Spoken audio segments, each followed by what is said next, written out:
先咧冇嘢嘅，咧你話唔知你阻住嚟影車咁啊發脾氣啦。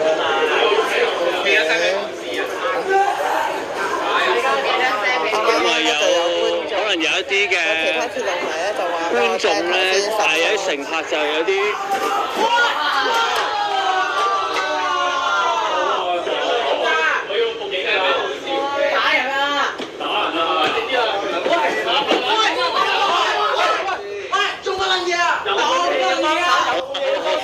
好，咁啊，可能要，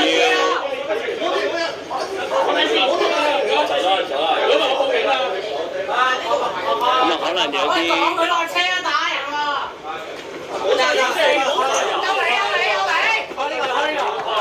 去車頭幫佢來車頭嗰度。OK。咁啊，有位嘅乘客就好似唔係太控制到自己啊。你嗰度咯，即係嗰度啫嘛。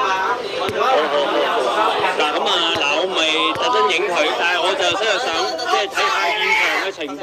坐低，手表咪要報警，做乜嘢啫？係要睇到佢哋開心嘅發脾氣。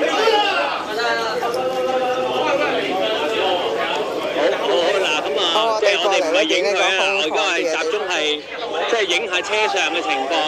喂，呢啲電話邊個㗎？你哋㗎？啲藍色電話係我嘅。哦，咁啊，即係黐喺度就準備錄，即係出面嗰邊嘅情況，係即係拍片去屯門。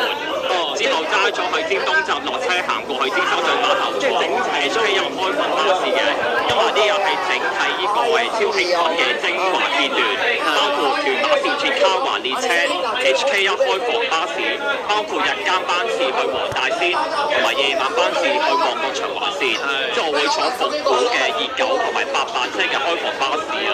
OK， 理解。哇，咁你本身都係港鐵迷定係點啊？巴士迷同埋鐵路迷。攞埋個電話我哋嗰邊，我哋嗰邊。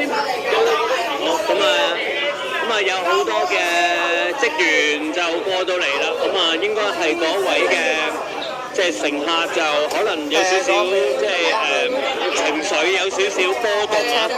咁啊我冇事嘅，咁啊頭先佢都過嚟拍咗一下，即係佢都有少少冇差別咁樣咧，就即係向側邊一啲嘅人士咧就即係拍打咁樣。咁啊我都俾佢拍咗一下嘅頭先，咁但係即係唔算好大問題啊。好嗱，咁我哋繼續介紹翻嗰個嘅。